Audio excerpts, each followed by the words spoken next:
The sound of my father's voice still echoes in my head sometimes, especially during quiet moments like this one. "Alexandra, you're a failure. You'll never amount to anything meaningful." He said those words to me 15 years ago, standing in our family's pristine living room in Connecticut, his disappointment cutting deeper than any enemy fire I'd later face in Afghanistan. I was 22 then, fresh out of college with a degree he deemed worthless, international relations with a focus on Middle Eastern studies. He wanted me to join his investment firm, to follow the family tradition of making money from money. Instead, I walked into a Marine Corps recruiting station 3 days after that conversation. The look on his face when I told him was something between horror and disgust. "The military? Alexandra, that's for people who have no other options. You're throwing your life away." But I wasn't throwing anything away. I was finding myself. Boot camp at Paris Island was hell, but it was my hell, chosen by me. Every push-up, every mile run, every night of exhaustion was mine. For the first time in my life, I wasn't living up to someone else's expectations. I was exceeding my own. 3 deployments later, I came home with a Bronze Star, 2 Purple Hearts, and a mind full of experiences that would shape everything I'd do next. My father barely acknowledged my service. At family gatherings, he'd introduce me as my daughter who's still figuring things out, while my cousin Michael, who'd joined his firm, was the successful one. The transition to civilian life was brutal. Like so many veterans, I struggled to find my place in a world that seemed to move too fast and care too little. I bounced between jobs, trying to translate leadership skills learned under fire into corporate speak that impressed hiring managers. My father's words haunted every rejection letter, every failed interview. Then came the idea that changed everything. During my second deployment, I'd witnessed the incredible work of military doctors and nurses operating in impossible conditions. I'd seen wounded soldiers receive care that saved their lives, and I'd also seen too many who didn't make it because help came too late. The seed of an idea began growing. What if there was a way to bring that level of urgent, life-saving care to civilian communities? I started small, really small, a food truck business that I ran during the day while taking business classes at night. Every dollar I made went back into the business or into savings. I lived in a studio apartment that cost $800 a month, drove a car with 200,000 miles on it, and wore the same 3 suits to every meeting for 2 years. My father called it playing entrepreneur. He'd shake his head whenever my mother mentioned my little business venture at dinner parties. But that little venture grew. The food truck became 2 trucks, then a catering company, then a chain of healthy, fast casual restaurants focused on hiring veterans. The real breakthrough came when I partnered with a brilliant surgeon who shared my vision for revolutionizing emergency medical response.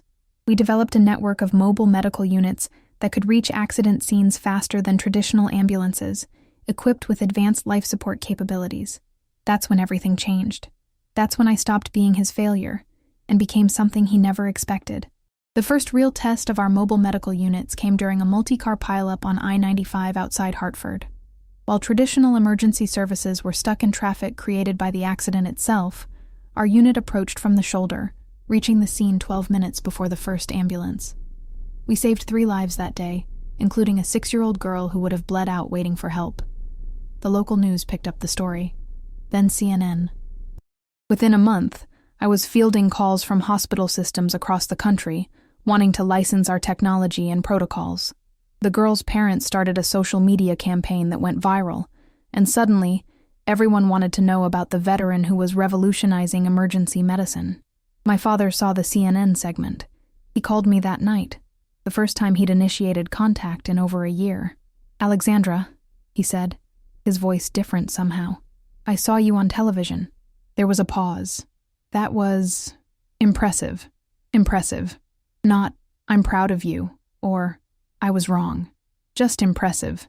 But coming from him, it felt like a crack in the wall he'd built between us. The business exploded. Within 18 months, we had contracts with 43 hospital systems across 12 states. I moved the headquarters from my cramped office above a pizza shop to a gleaming facility in Stamford. The revenue projections were staggering. We were looking at becoming a $100 million company within 5 years. But success brought its own challenges. Investors wanted in, offering valuations that made my head spin. My father suddenly became interested in helping with the business side, suggesting I needed real business expertise to handle the growth. The same man who'd called me a failure was now trying to insert himself into my success. I politely declined his help. This was mine, built from nothing, earned through every sleepless night and rejected pitch and moment of doubt. He didn't understand that this wasn't just about money. It was about proving that his definition of success was too narrow, too limiting. The real validation came when Johns Hopkins reached out. They wanted to partner with us on a comprehensive trauma response system for Baltimore. The contract was worth $37 million over 5 years, but more importantly, it represented recognition from one of the most prestigious medical institutions in the world. During the contract signing, the Hopkins administrator mentioned something that stopped me cold. "We've been following your work since the Hartford incident," she said. "What you've built here, it's going to save thousands of lives. We're honored to be associated with someone who's making such a meaningful impact." Meaningful impact. The words my father had said I'd never make. That night, I sat in my office looking at the city lights below, thinking about the trajectory that had brought me here. From that crushing conversation in Connecticut to this moment, every rejection, every small victory, every risk taken had led to something bigger than I'd ever imagined. But I wasn't done yet. The real moment of truth was still coming, and it would happen in a place that would make my father's dismissal of my achievements impossible to maintain. The opportunity was already presenting itself, and when it did, everyone would know exactly who Alexandra Morrison had become. The call came on a Tuesday morning in March, while I was reviewing expansion plans for our West Coast operations. My assistant knocked on my door, her face unusually serious. "Alexandra, there's someone from St. Mary's Hospital in Greenwich on line 1. They say it's urgent." Greenwich, my hometown, the place where my father still lived in the same house where he'd called me a failure all those years ago. I picked up the phone with a strange sense of foreboding. "Miss Morrison? This is Dr. Patricia Williams, Chief of Staff at St. Mary's. I'm calling because we have a situation, and frankly, we need your help." Her voice carried the weight of someone who didn't make calls like this lightly. "We've had a catastrophic failure in our emergency department. The entire wing was damaged in a fire last week. Electrical malfunction that spread faster than anyone anticipated." I leaned back in my chair, processing what she was telling me. St. Mary's was where I was born, where my mother had her surgeries, where half the town went for medical care. How bad is it? Complete loss. We're operating out of temporary trailers in the parking lot, but it's not sustainable. We're talking about a community of 40,000 people without adequate emergency services. The nearest alternative is 23 minutes away, and in emergency medicine, you know what that means. I did know. 23 minutes was the difference between life and death for stroke patients, heart attack victims, trauma cases. I'd seen it firsthand in Afghanistan, and I'd built my entire company around reducing those critical response times. "We need a complete rebuild," Dr. Williams continued, "but our insurance settlement won't cover everything. We're looking at a $16 million shortfall for a state-of-the-art facility. The board is considering scaling back the plans, reducing capacity, eliminating some of the advanced capabilities we desperately need." She paused, and I could hear the weight of responsibility in her silence. "Ms. Morrison, I've been following your work, what you've built, what you've accomplished. It's exactly what we need here. Not just the funding, though we'd be grateful for any support you could provide. We need someone who understands emergency medicine, who can help us build something that will serve this community for the next 50 years. The irony wasn't lost on me. The town that had watched my father dismiss my ambitions was now asking for my help. The hospital where I'd been born was turning to the daughter he'd called a failure to solve their crisis. "Dr. Williams," I said, my mind already racing through possibilities. "What kind of timeline are we looking at?" "The board meets next month to make final decisions about the scaled-back plans. If we're going to do this right, we need to move fast. The community can't wait much longer for proper emergency services." I stared out my office window at the Stamford skyline, thinking about the 6-year-old girl we'd saved on I-95, about all the lives that hung in the balance of decisions like this. Then I thought about my father, probably having lunch at the country club right now, completely unaware that his failure daughter was about to make a choice that would change everything. "Dr. Williams," I said, feeling something shift inside me, something that had been building for years. "Let's schedule a meeting. I think we need to talk." The meeting at St. Mary's was scheduled for the following Thursday, but word travels fast in a town like Greenwich. By Wednesday evening, my mother called, her voice carrying that particular mix of excitement and anxiety that I remembered from childhood. "Alexandra, honey, I heard through Margaret Patterson that you're meeting with the hospital tomorrow. Is it true? Are you really considering helping with the emergency department?"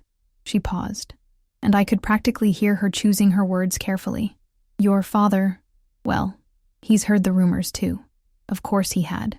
In Greenwich, news like this didn't stay quiet, especially when it involved the Morrison name and $16 million. I could imagine the conversations at the country club, the speculation about whether the daughter who'd thrown her life away on military service could possibly have that kind of money.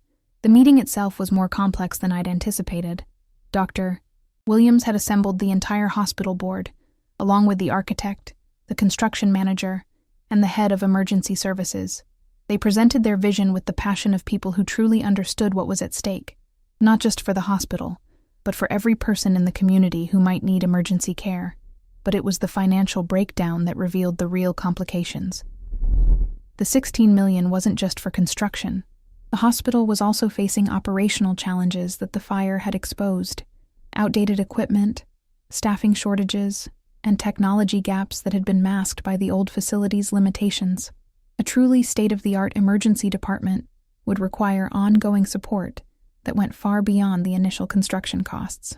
"We're not just asking for a donation," Dr. Williams explained, her honesty refreshing in a room full of people who clearly needed my help. "We're asking for a partnership, someone who can help us reimagine what emergency medicine looks like in a community like this." The architect spread blueprints across the conference table, showing plans for something far more ambitious than a traditional emergency room. They were proposing an integrated facility that would include trauma bays, a helicopter landing pad, advanced imaging capabilities, and space for the kind of mobile response units my company had developed. It was exactly the kind of facility I'd dreamed about during those long nights in Afghanistan, watching medics work miracles with inadequate resources. But as I studied the plans, I realized the true complication wasn't financial, it was personal. Agreeing to fund this project would mean my name on a building in the town where my father had declared me worthless.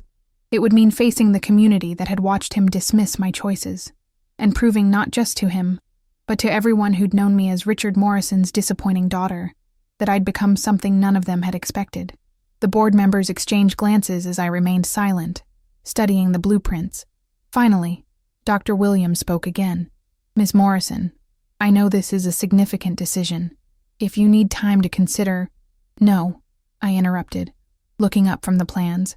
"I don't need time to consider the funding, but I have conditions, and they're going to complicate things in ways you might not expect." The room went quiet, waiting. Outside the conference room windows, I could see the temporary trailers that were serving as the emergency department, a constant reminder of how urgent this decision really was. But urgency didn't mean I had to make it simple, especially when the stakes were so much higher than just money. "My first condition," I said, looking directly at Dr. Williams, "is that this facility will be named the Alexandra Morrison Emergency Medicine Center. Not a wing, not a unit, the entire emergency department.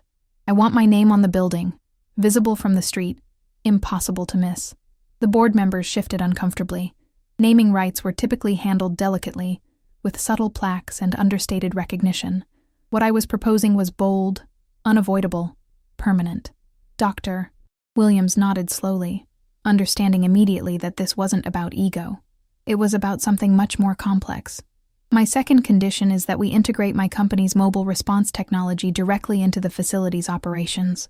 This won't just be a traditional emergency room. It will be a command center for a new model of emergency medicine that can serve as a prototype for communities across the country." I stood up, walking to the window that overlooked the main street of Greenwich. Down there, people were going about their daily lives, probably discussing the rumors about Richard Morrison's daughter and whether she really had the money to save their hospital. They had no idea what was actually about to happen. My third condition is the most important one, and it's going to make some people in this town very uncomfortable. I turned back to face the room. "I want a public ceremony for the groundbreaking, and I want every major donor, every board member, and every prominent family in Greenwich invited. This isn't going to be a quiet donation that gets mentioned in the hospital newsletter. When I write this check, I want everyone to know exactly who's writing it and why." The silence in the room was deafening. These were people who understood Greenwich's social dynamics, who knew that what I was proposing would create conversations that had been avoided for years. The daughter, who'd been written off as a failure, was about to make a very public statement about success, legacy, and the narrow definitions that had shaped her entire life. Dr. Williams was the first to speak. "Ms. Morrison, I need to ask, is this about helping the community, or is this about proving something to your father?" The question was fair, and I'd been asking myself the same thing since I'd walked into this room. The honest answer was complicated, layered with years of hurt and determination, and the kind of motivation that doesn't fit into neat categories. But the result would be the same regardless of my personal reasons: a state-of-the-art facility that would save lives for decades to come. "Dr. Williams, it's about both," I said finally. "But here's what matters. This community will get the best emergency medical facility in Connecticut, equipped with technology that doesn't exist anywhere else, staffed by people who understand that every second counts. My personal motivations don't change the fact that we're going to save lives." I walked back to the table, placing my hands on the blueprints. "So the question isn't whether my reasons are pure enough for your comfort. The question is whether you want to build something extraordinary, or whether you want to keep operating out of trailers while you wait for a donor whose motivations you find more acceptable."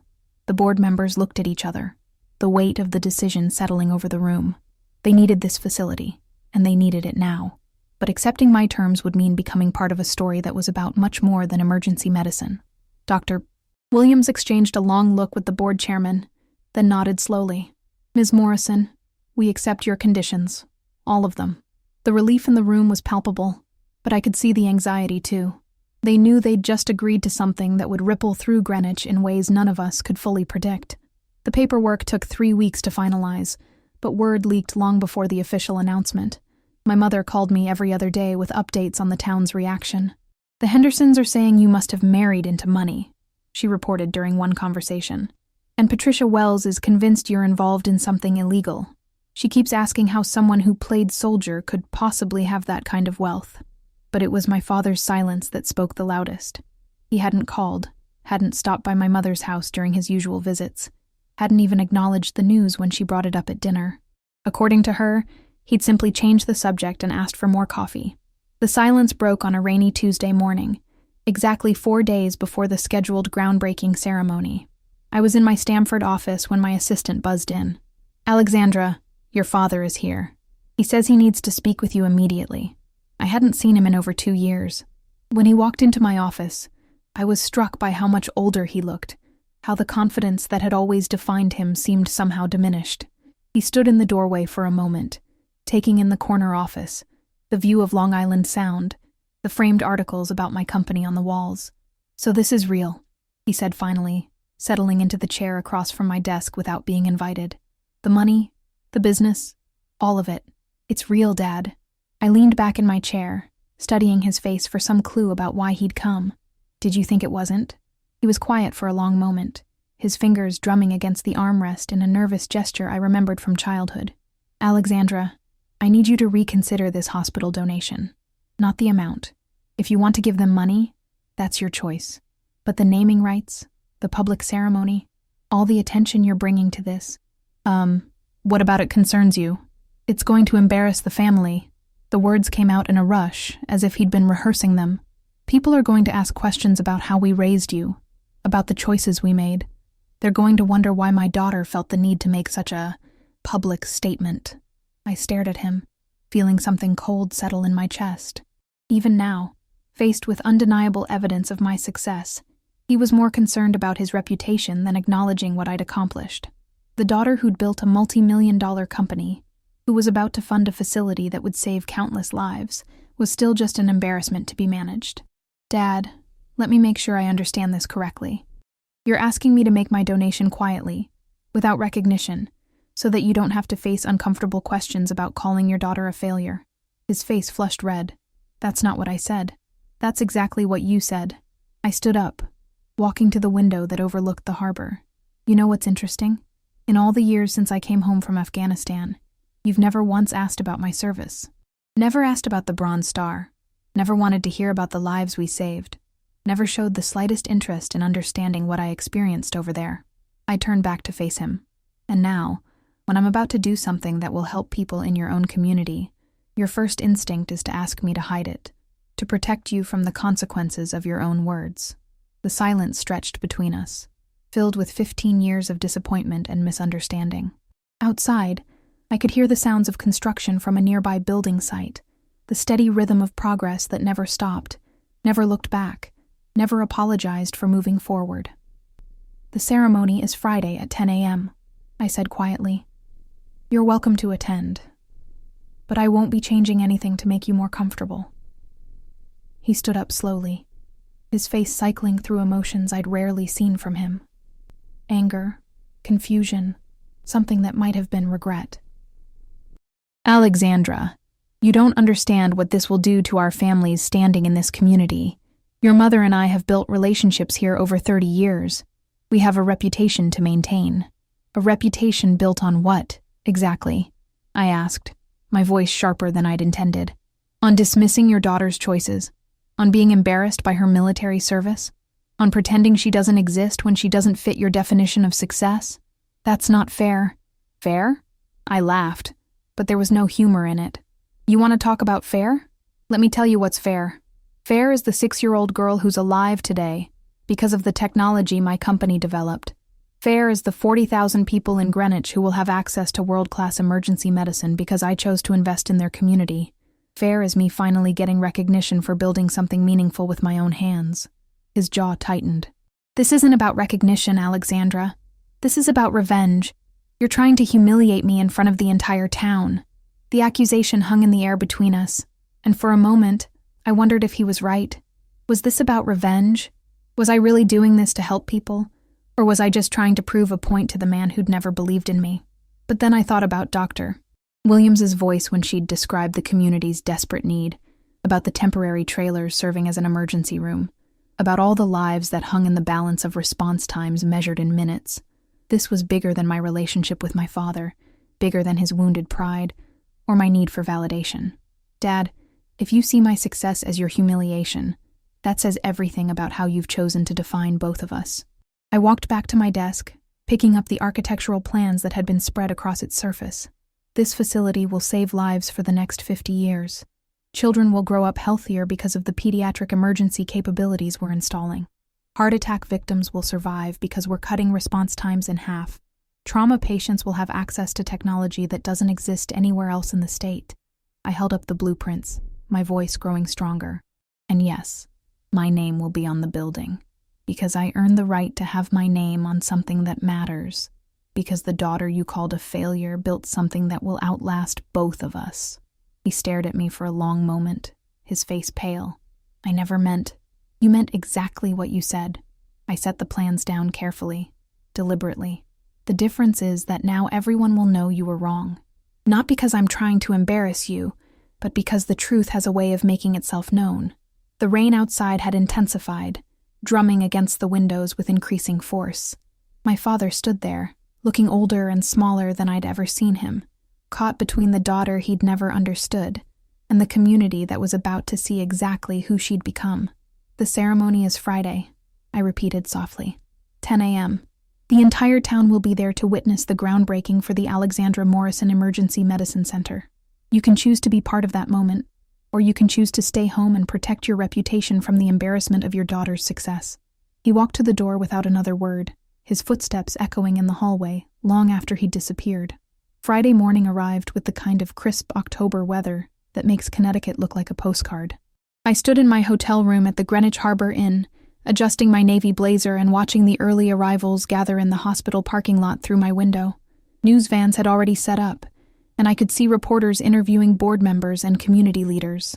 This was bigger than anyone had anticipated. My mother had called an hour earlier, her voice tight with anxiety. "Alexandra, your father is getting dressed. He's coming." She paused. "I think he's scared, honey. I've never seen him like this." Scared. The word felt strange applied to the man who'd dominated every room he'd ever entered, who'd built his entire identity around being right, being successful, being better than everyone else. But maybe that was exactly why this moment terrified him. For the first time in his life, he'd have to sit in an audience and watch his daughter be celebrated for achievements he'd never imagined possible. The drive to St. Mary's took 12 minutes. Past the country club where he'd spent countless afternoons. Past the private school where I'd never quite fit in. Past all the markers of the life he'd wanted me to live. When I pulled into the hospital parking lot, I could see the crowd had grown to several hundred people. The mayor was there, along with state legislators, hospital administrators from across Connecticut, and what looked like half of Greenwich. Dr. Williams met me at the entrance, her face bright with excitement. Alexandra, this is incredible. We've got coverage from 3 major networks, and the governor's office just confirmed he'll be attending virtually. This is going to put St. Mary's on the map as a leader in emergency medicine innovation. But I wasn't looking at the cameras or the dignitaries. I was scanning the crowd for a familiar figure, wondering if he'd actually come, wondering what it would mean if he hadn't. Then I saw him, standing near the back with my mother, his face carefully composed but his hands clasped tightly behind his back. The ceremony began with speeches from hospital officials and community leaders, each one emphasizing the transformative impact this facility would have. When Dr. Williams introduced me, the applause was thunderous, sustained, genuine. I walked to the podium feeling the weight of every conversation, every doubt, every moment that had led to this instant. 15 years ago, I began, my voice carrying clearly across the crowd. Someone told me I would never amount to anything meaningful. Today, we're breaking ground on a facility that will save thousands of lives and serve this community for generations. I paused, letting the words settle. Sometimes the greatest gift you can give someone is the motivation to prove them wrong. I didn't look at my father during those words, but I felt his presence, felt the ripple of understanding that moved through the crowd as people began to grasp the deeper story being told. When I lifted the golden shovel and broke ground on the Alexandra Morrison Emergency Medicine Center, the cheers were deafening. Afterward, as the crowd began to disperse, he approached me slowly, his face transformed by something I'd never seen there before. "Alexandra," he said quietly, his voice breaking slightly. "I was wrong. About everything. I'm proud of you." The words I'd waited 15 years to hear finally came, standing in the shadow of a building that would bear my name forever.